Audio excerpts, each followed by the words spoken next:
हे guys, welcome back to my new video. आणि कसे आहात तुम्ही सगळे? आम्ही आलेलो आहे आज डोंबिवलीला मामाच्या घरी. आणि मी आज ना बऱ्याच महिन्यांनी म्हणजे खूप खूप वर्ष बोलले तरी चालेल, वर्षांनी मी ट्रेनचा प्रवास केलेला आहे. आणि त्यानंतर ना मामी थोडासा खाऊ घेत होतो मामाच्या घरी न्यायला. आजी पण मामाच्या घरीच होती, म्हणजे आजी टिटवालाच राहते आमच्या जवळच. पण गेल्या 15 दिवसांपासून आजी मामाच्या घरी गेलेली. तर म्हटलं आजीला भेटून येऊया, बरेच दिवस झालं भेटलो नाही. इथे असल्यावर आजीची भेट ही सारखीच होते, पण बरेच दिवस आजी पण भेटली नव्हती. आणि त्यानंतर मग आम्ही निघालो होतो मामाच्या घरी जायला. आणि मामा आला होता आम्हाला न्यायला रिक्षा घेऊन. तर मामाच्या रिक्षातूनच आम्ही चाललो होतो घरी. आणि आज मी ना मस्त बांगड्या पण घातलेल्या, टिकली वगैरे, कारण ना आजीला खूप आवडतं असं.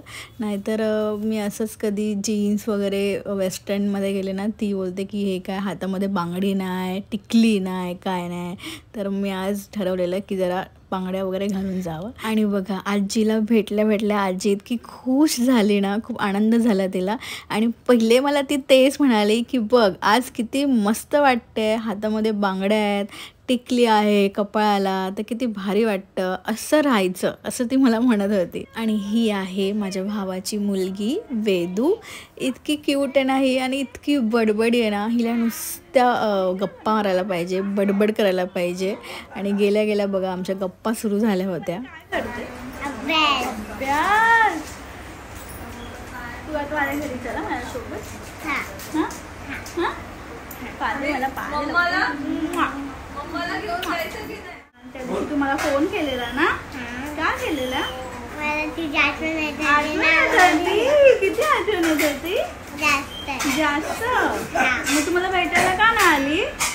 मम्मी नाही घेऊन आली. मग आता माझ्यासोबत चला.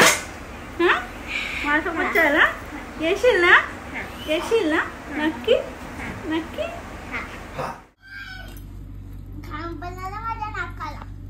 तुझं नाकच आहे तसं घाम येणार. तुझ्या नाकाला लयच घाम येतो ग बाई, लयच घाम येतो.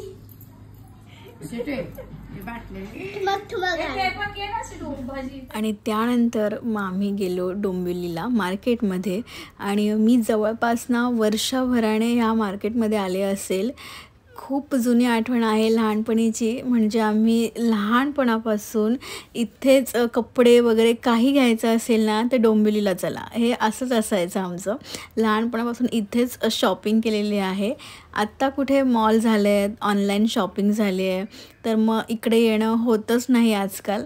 कारण की मॉलमध्ये कसं एकाच ठिकाणी सगळं काही मिळतं आपल्याला, तर मग तिकडेच जाणं म्हणजे बरं वाटतं.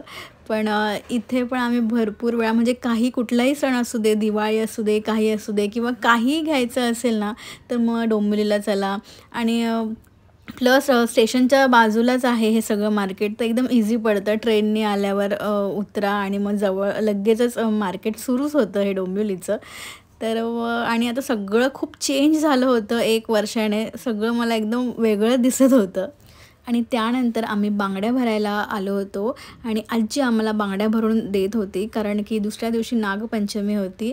आणि दरवर्षी नागपंचमीला न चुकता आजी सर्वांना बांगड्या भरून देते आणि पैसे पण देते. म्हणजे तिचं असं म्हणणं आहे की वर्षाचा पहिला सण आहे, तर म्हणजे आपल्या बायकांचं जे शृंगार असतं ना, म्हणजे मेहंदी काढा, टिकल्या घ्या, बांगड्या घ्या, किंवा अजून तुम्हाला काय घ्यायचं ते घ्या, असं तिचं दरवर्षी म्हणणं असतं. आणि त्यानंतर मग आम्ही उसाचा रस प्यायला आलो होतो. आम्ही एक शॉपिंग केली, म्हणजे जे काही घ्यायचं होतं सगळं काही घेतलं. पण व्हिडिओ बनवता आला नाही, कारण इतकी गर्दी होती ना, तर गर्दीमध्ये कुठे व्हिडिओ बनवणार. तर मग आता सगळं घेऊन झाल्यावर आम्ही शेवटी उसाचा रस प्यायला आलो होतो. खूप तहान लागली होती, कारण की इतकी गरमी होती ना, म्हणजे खूप रश असल्यामुळे ना खूप गरम होत होतं मार्केटमध्ये. आणि मग त्यानंतर आम्ही निघालो. आणि त्यानंतर मग आम्ही घरी आलो आणि येतानाच आम्ही आज पार्सल आणलेलं, तर जेवलो आणि मग लगेचच बेडरूममध्ये आलेलो झोपायला. आणि मम्मी तर बघा झोपेतच व्हिडिओ बघत होती आणि इतकं थकलो होतं ना, माझे पाय तर खूप दुखत होते. आणि त्यात आता प्राची मला म्हणत होती की मला मेहंदी काढून दे, तर तिने एका हातावर मेहंदी काढलेली आणि तशीच आता मला सेम दुसऱ्या हातावर काढायला सांगत होती. आणि आम्हाला ॲक्च्युली इतकी झोप आली होती ना, पण आता काय करणार खूप, कारण की ट्रेनमध्ये पण इतकी गर्दी होती ना, तर आम्हाला चढायलासुद्धा मिळत नव्हतं. ही तर गेली पाहिजे जाणार अजून 1 आठवडा नाही. मी रक्षाबंधनला काढणार आहे, तर म्हणून मी आता नाही काढणार आहे, नागपंचमीला आता त्याची काढते, तिला हौस आहे. गाईज 2:15 झालेत रात्रीचे आणि आम्ही इथे काढतो मेहंदी.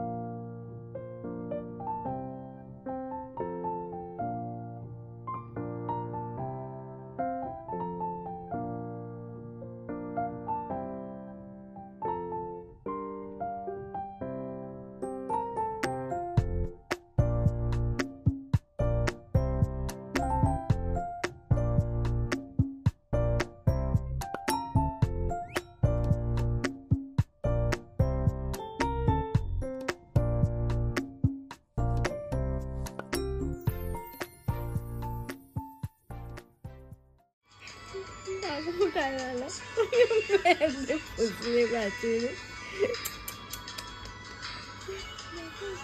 उशीला. इकडे मेहंदी काढायच्या नादात इकडे असा हात ठेवला खाली टेकून आणि हे बघा. आणि तुम्हाला अजून एक गंमत दाखवते मी. फोन चालू आहे, गंमत बघा. आताही डोळे उघडले,